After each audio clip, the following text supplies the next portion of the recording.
Welcome to the Metaphorosis magazine podcast, your home for beautifully made speculative fiction. The magazine is edited by B. Morris Allen, and I'm your host, Matt Gomez. This week's story is The Year of the Bright Lands by Felix Taylor. Felix Taylor is a writer and librarian living in Oxford, UK. His work tends towards the weird and fantastic. As an ex-academic, he has published on Arthur Machen, John Cooper Powys, and animal ethics. Let's jump in.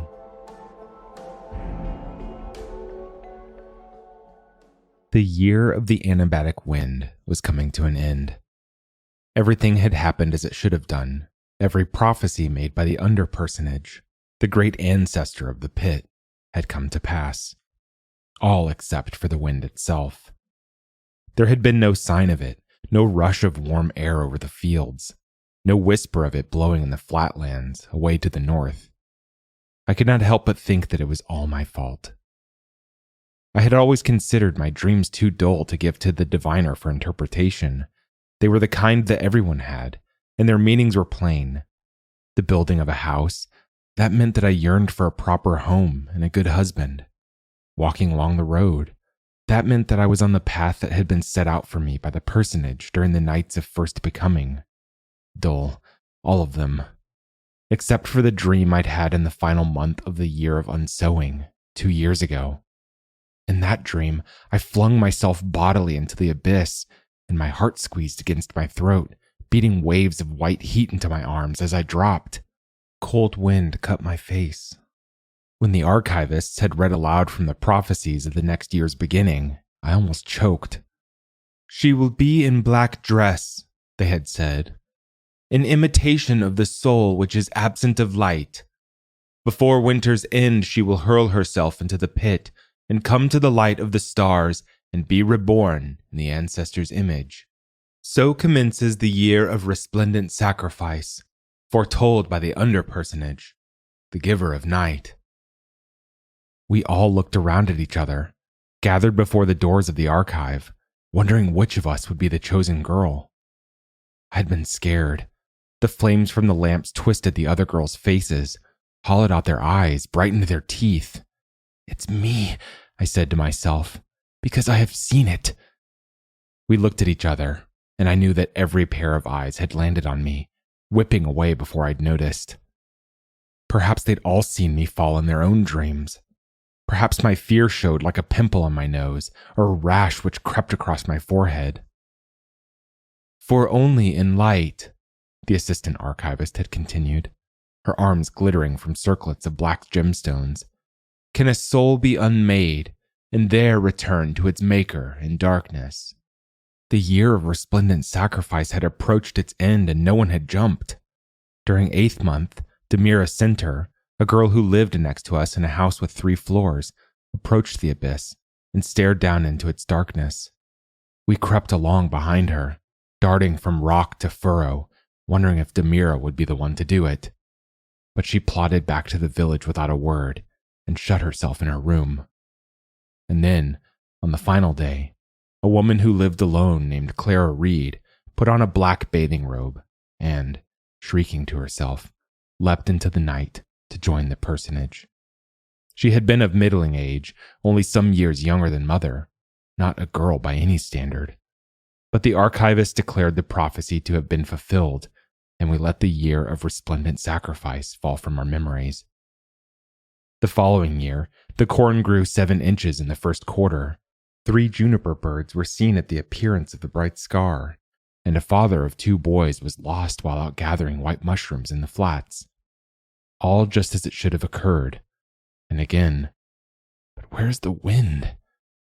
People began to worry.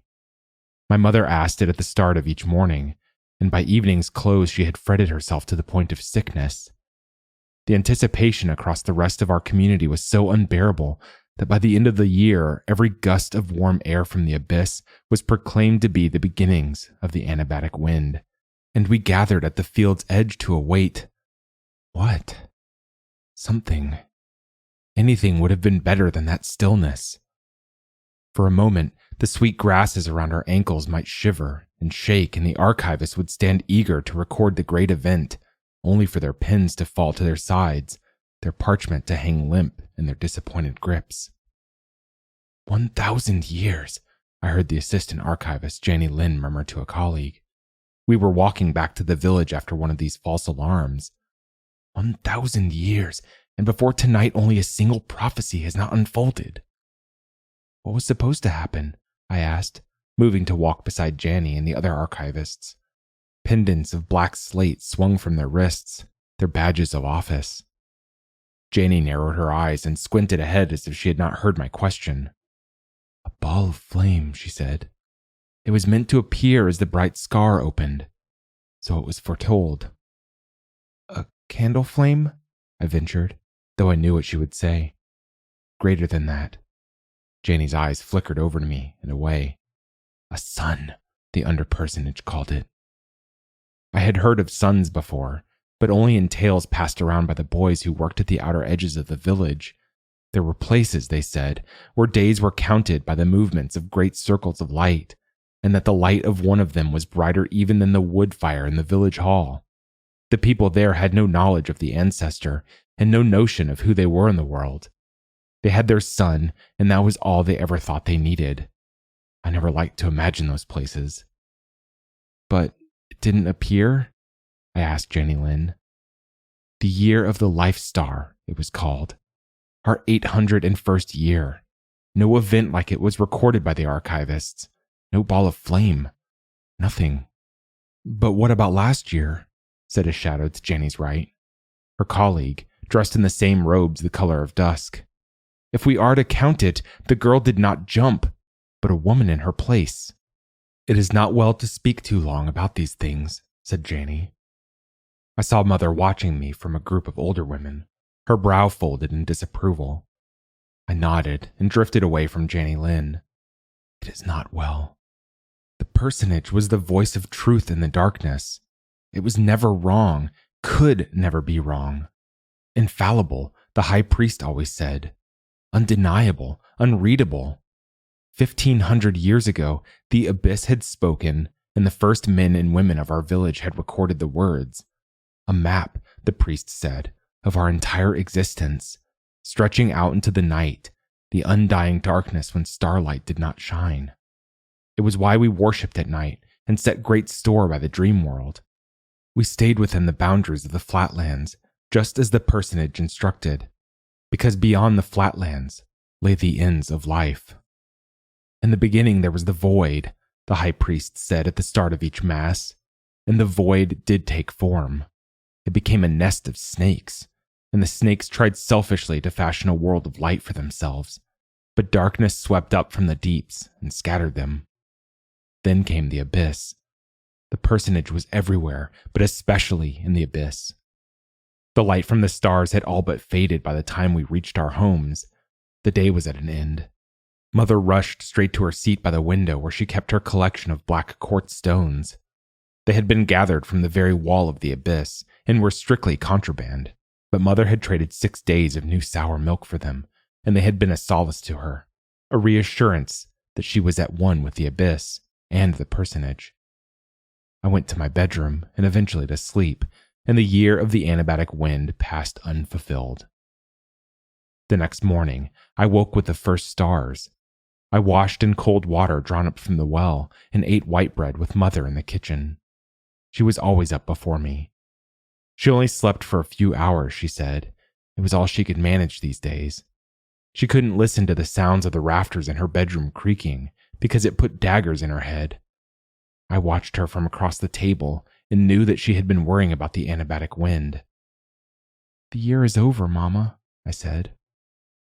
What will happen, Mother said, folding her hands. But there's no use dwelling, I said. There's use, she said sullenly, like a child, like me. You're just like your pa, Elin, pretending everything's as it should be when it's not. But nothing has changed, I went on. The wind did not come, but things are the same as before. You need to understand, said Mother, that the word of the personage is the world. I know that, Mama. and the prophecies are the truth of the world and of the village. If they do not come to pass, then it is we who are made false." I got up and left before she thought to say anything else.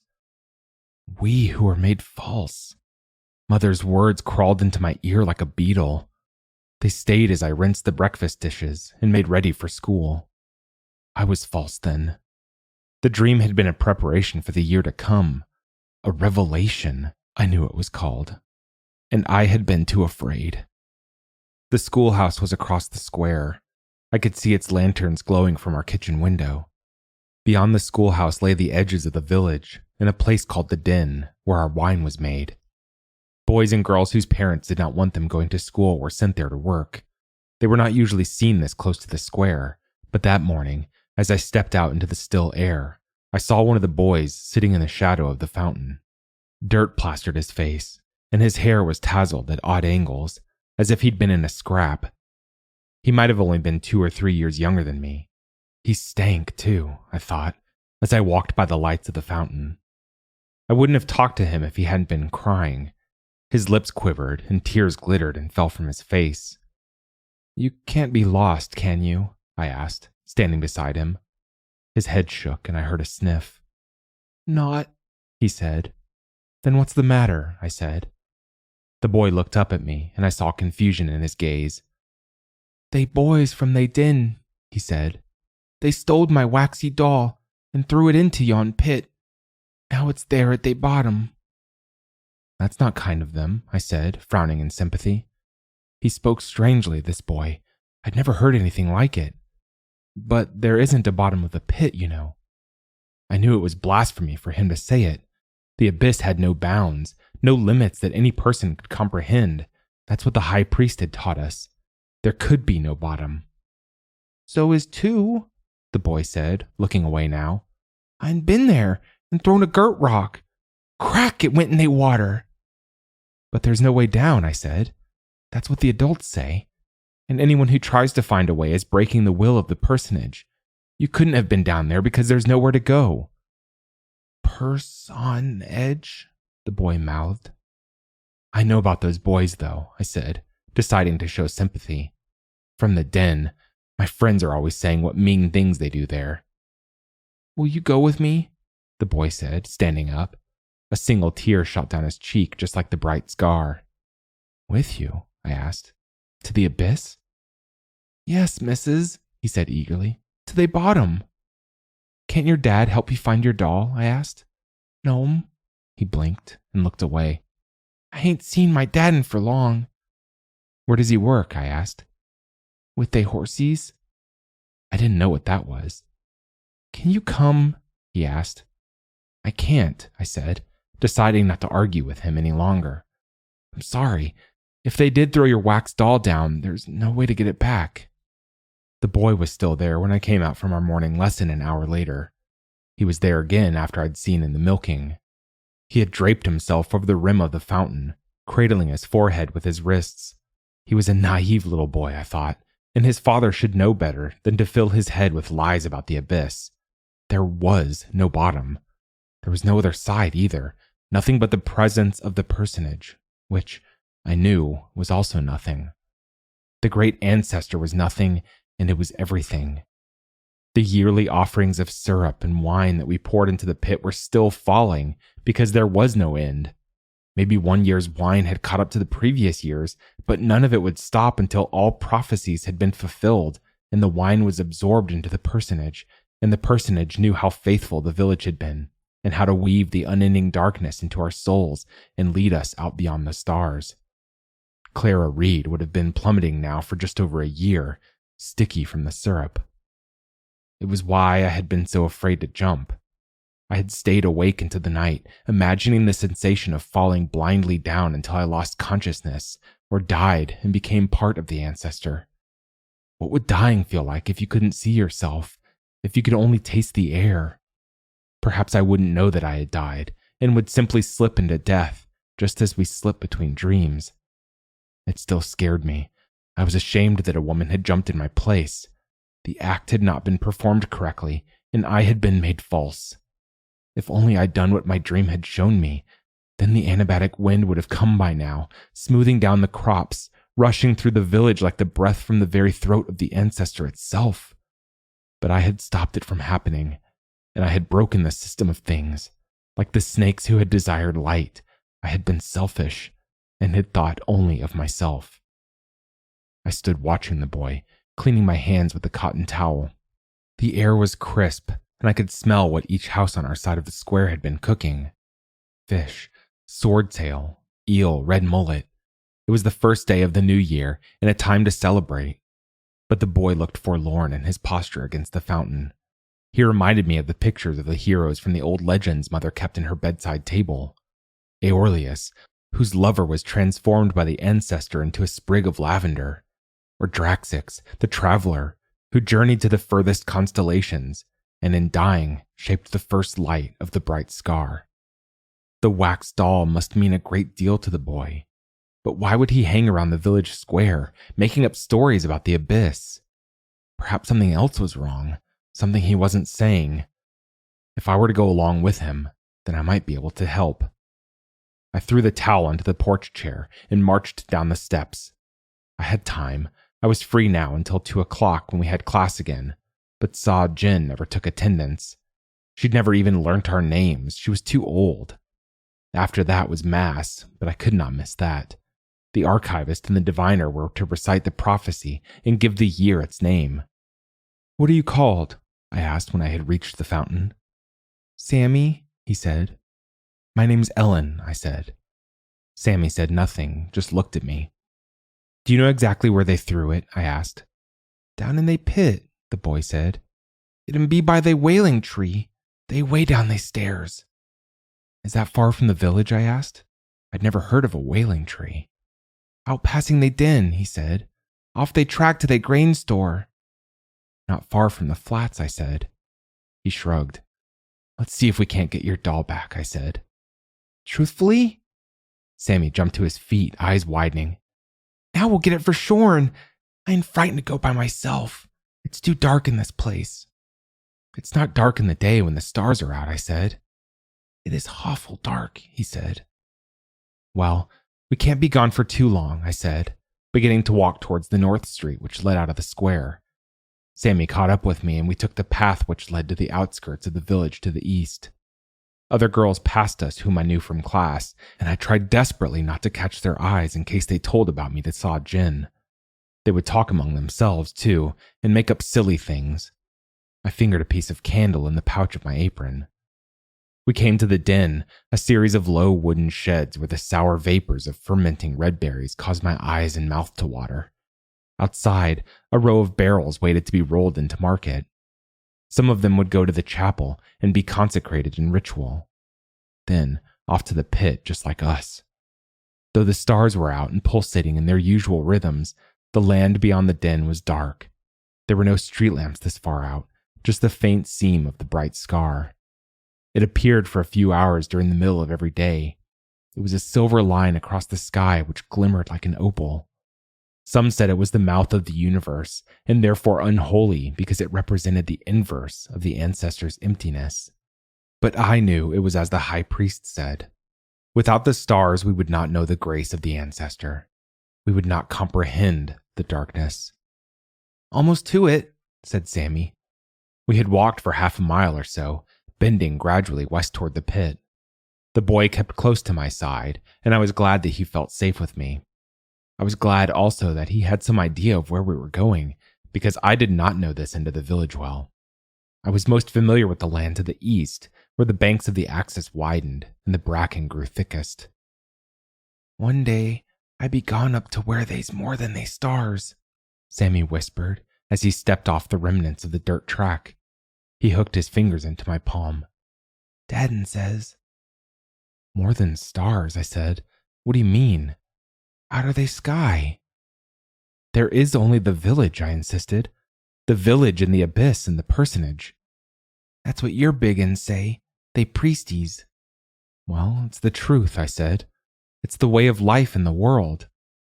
"Life," said Sammy. The earth under my feet was full of grit and flint. It sang and cut at my shoe leather. "They's not nothing. Dad says life be a candle in the dark. A candle flame is only given life in relation to the darkness, I said, remembering what I'd learnt in class. I removed the stick of wax from my apron and rolled it between my fingers. Gnome, came Sammy's voice. He said nothing after that. Not until we had reached what I knew was the very lip of the abyss. Its chill breath rose from the deep and rolled over us, and I heard the echoes of the first prophecies. That's what Mother said it was, that hush of air. It was the first word recreating itself, coming back again and again to speak into the silence. Sammy bent to scan the ground, fingers pressed against his knees. What are you trying to find? I asked. Shush, he said. They wailing. I fell quiet, frowning. What could he mean, the wailing? Was it the tree he had been talking about? But then a new sound seemed to drift up from the pit, a piping that reminded me of the wooden flute grandmother had once owned. Mother now kept it in the bottom drawer of her sewing desk and would play it to me sometimes as I sat reading. It calmed me. Sammy spun around and stepped toward the edge. He took long, searching strides. Found it, he said. I followed his voice, straining my eyes, and discovered the boy bent over a small object. It was a piece of rock full of holes the size of my thumbnail. They might have been tunnels drilled by insects hundreds of years ago. The wind rose and flew through the holes like a musical instrument, making the same piping that I'd thought came from the pit. This, then, was the wailing tree. The holy tree, said Sammy. It's like it's calling us, I said. But where? To the pit, said Sammy. He rose and walked into the wind. A cloud must have passed over the stars, because for an instant I lost sight of them. Blinking hard, pushing colors into my head, I felt the stone at my feet. Sammy, I called. Here. His voice came from below. I stood on the edge of the abyss and made out his silver neck, his eyes reflecting the stars, as Sammy looked up at me in triumph. They steps, he said. There can't be steps, I said, feeling around the edge with my shoe. Sammy? The abyss yawned, lightless, empty, unending. How could there be steps? How could anyone have thought to climb down into this place? It was forbidden. We shouldn't be here, Sammy, I said. My heart shook my voice. I know they way. Sammy's own voice was receding, growing fainter. I lost sight of his head. Sammy, I wanted to scream. Wait! For all the holy days of life, wait! But I couldn't leave him by himself. Not out here.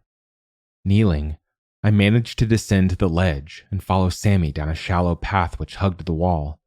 The piping lessened to a whisper, and presently the starry sky became only a faint, narrow band over our heads. Sammy, I shouted. Please, let's go back. The doll's not far, came his voice. It sounded boxed up, encased in cloth or cotton. I pressed my hand to the wall as I went. The rock wasn't dry as I'd expected, but was covered by a thin sleeve of moisture, like fruit that has just been washed.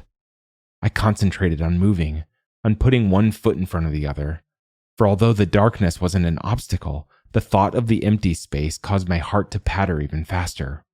The space that was the personage. But I did not dwell on that for too long.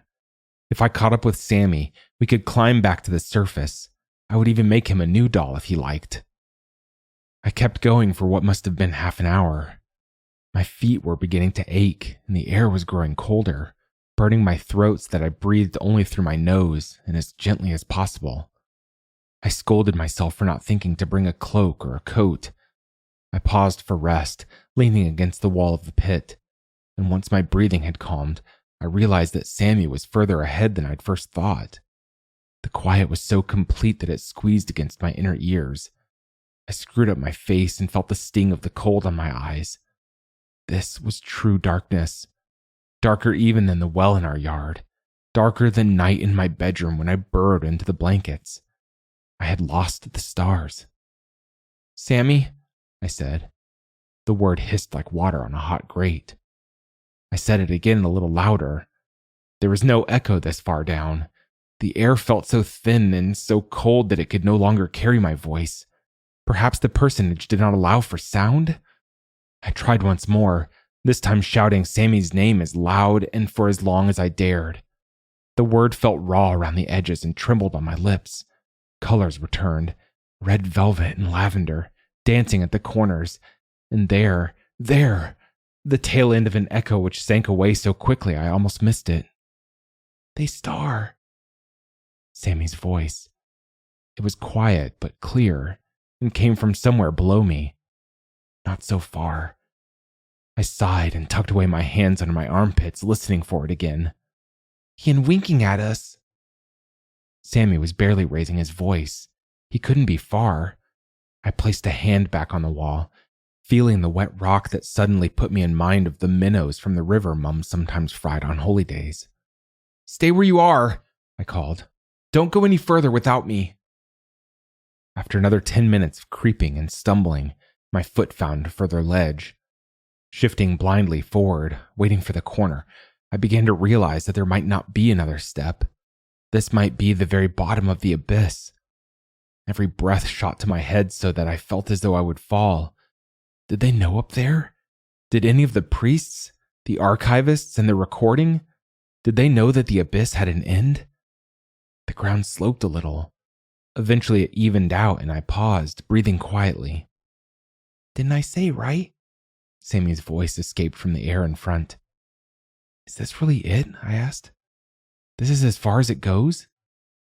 "Listen to the river," he said. We both fell silent. There, like a picture that suddenly slips in from the back of your mind, the soft rush of water. It couldn't be far from us, perhaps only a few feet.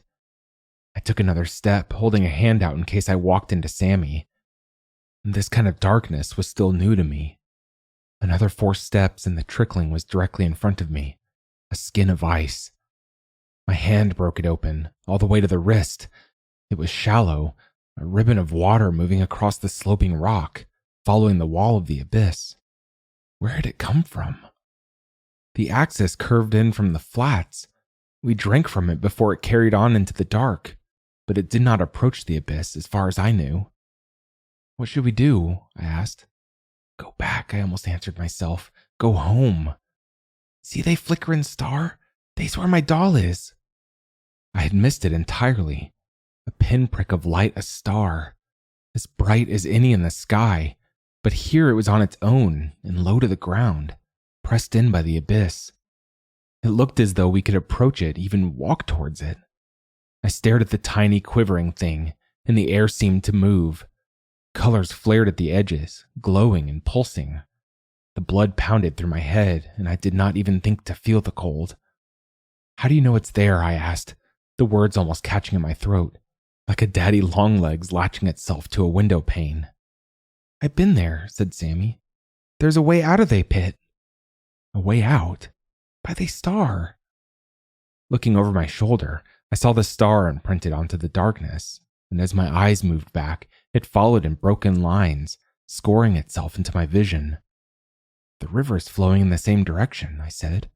"We can follow the water." "Warty star," Sammy chuckled. "Water star." There was a stream. I remembered as we shuffled alongside the flow and the stories about Draxix and the ancestor. It had cooled his feet on his journey from star to star. The ancestor had appeared as a shadow on the water. In some places, the rock bed was as slimy as the walls, and it became impossible to scramble further without use of our hands. Spider-like, we became creatures with long, wet limbs. We took sips from the water, and it numbed our throats. Sharp gullies caused the river to spray, and we had to feel for the connecting rock. My soft shoes were almost useless. "It's bigger," I said. "The star. Twice the size. Can you see?" But Sammy did not seem to be listening. He was clambering over the rocks ahead, silhouette breaking through the starlight. There were scrapes and flat splashes as he slipped, grunting to himself, murmuring questions. I found him crouched by a lip of rock, the edge of a small aperture in the ground. Every now and again, a wave of loose water was shunted into the hole, where it resounded with a slap. Sammy was gripping the rim, peering into the dark. Can you see anything down there? I said. Need the light, Ellie, he breathed. The light? I asked. They candle, he said. They waxy. Oh, I said. I drew out the heel of white candle. The taper was dry, but I had no way to light it. Wait, I felt the breast pocket of my cardigan, and yes, a pair of matches wrapped in a fold of striking paper. Shadows rippled on the rock as I lowered the flame, holding it out of reach of the water. There was something down there. I caught the gleam of a small white figure in the dark. They's mine, said Sammy. That's your doll? I asked. I drew back the candle to steady myself. I looked to the star. It was edged with blue and no longer twinkled in the same way. They light, Ellie, Sammy said again, nudging my arm. Hot wax fell as I brought the flame back. The doll was there all right, just beneath the surface of the water. It stared up at us, expressionless. I was about to speak, to suggest that one of us try to fish it out, when Sammy stirred. A voice was coming from the star, muttering and echoing, too indistinct to make out what it was saying. With the scrape of his feet, Sammy leapt across the opening. Sammy, wait! Still warm, the wax shaped itself to my fist as I ran. I slipped and banged my knees but lumbered on. The light had doubled in size. The river sparkled and divided into pools. By the glint of polished rock above, I realized that the abyss had narrowed and had twisted into a tunnel. The light, I remembered. She will come to the light of the stars and be reborn. What if all this was part of the prophecy? What if the ancestor were waiting at the end to wrap me in dark arms and send me back to the village? The star filled the way, its rays piercing the walls. I was blind. The light stung. Even with my lid squeezed shut, it still burned a way through. The abyss came to an end. I walked out of it, both hands shielding my eyes from the burning starlight. A cold wind swept my hair back and something rustled like sweetgrass in the fields. Was this how a star was meant to feel? The wind came again, stronger this time. I'd never felt it so strong. It fell to a low breeze and brought with it the scent of sweetgrass when it is added to hot water and the steam billows around the room. Less familiar scents, too, though pleasant. Taking a sharp breath, I raised my hands and made myself look out. Fields like the patchwork quilt my mother worked on in the evenings. The strange, warm pink of a sky, deep and unending. I was on the side of a great hill. The cold waters trickled out through crevices in the rock to join a wider river that snaked towards... What was that? A precise line where the sky met the fields. And above it, a circle of orange light as big as a copper plate. It hurt to look at its face. My head pounded and hummed, pushing tears down the sides of my nose. Where was this? It was all so bright, so distant. Had Sammy meant for me to come here? I strode forward from the opening onto a plateau of long grass, hands shielding my eyes, and turned to inspect the hill. Its slopes climbed for what must have been a mile. I couldn't tell. A further, smaller peak emerged from its rear, as if it desired one day to break away. The sun was laughing at me. I heard its chatter. Where was our sky? The darkness and the stars. Down there! A shout to my left. There were people on the hillside just above me, 4 of them, descending on a thin track which wound its way up and disappeared into vegetation. You down there, came the call again. Their cheeks were red, and they wore bright clothing. 1 man leading, 2 women behind him. They each carried a basket on their arm. I could not see what else to do, so I waited. But I would be ready to run, if there was a way. Are you lost? The man said. He placed a foot on a stone made wet by the river. You're both lucky we were foraging this side of the mountain. Not many come out this far. A shout came from behind the women. Ellie! It was Sammy. I said nothing, but studied the man's face. It was wrinkled and dark, although he might have been younger than Mother. Miss Ellie helping me find the way again, said Sammy, coming forward to place a hand on the man's forearm. He seemed to have taken on a new way of moving in this bright place, confident and tall. Older, I might have guessed. Fact is, the man said, his voice lowered as if confiding in me a terrible secret. "Sammy here went missing on this trail not long afore now. His daddy will be greatly pleased." "Where am I?" I asked. "Red Mountains," the man frowned. "I don't see you in they camp afore." "Stephen," the older woman said, taking a step towards me. "See how pale she is? She is not from they camp.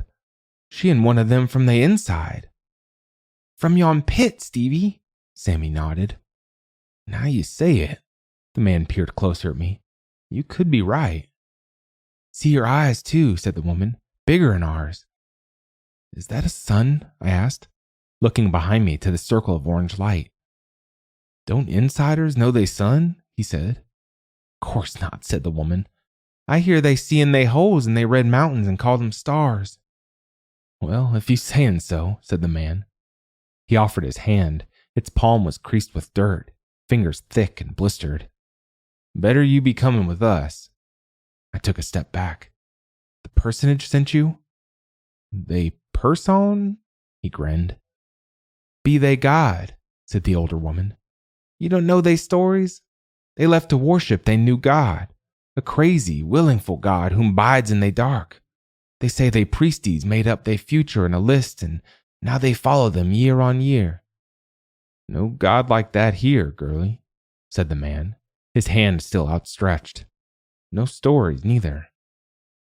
Glancing over my shoulder, I saw the sun behind, glowing gold near the break of the sky like a pool of molten iron. She will come to the light of the stars and be reborn. This man did not know the personage. There was no going with him, or any of them. I would not stay here on this hill. I would go to the sun. By the time I reached it, it might have settled in the fields. Springing away from the foragers, and with a last look at Sammy, I leapt into the thicket where the river vanished and began to pick a path down the mountain. I ignored their yells, shrugged them off like whining flies. I would follow the course of the river, like Draxix from star to star, with the ancestor as my companion. I would come to the sun, bring it back for the village.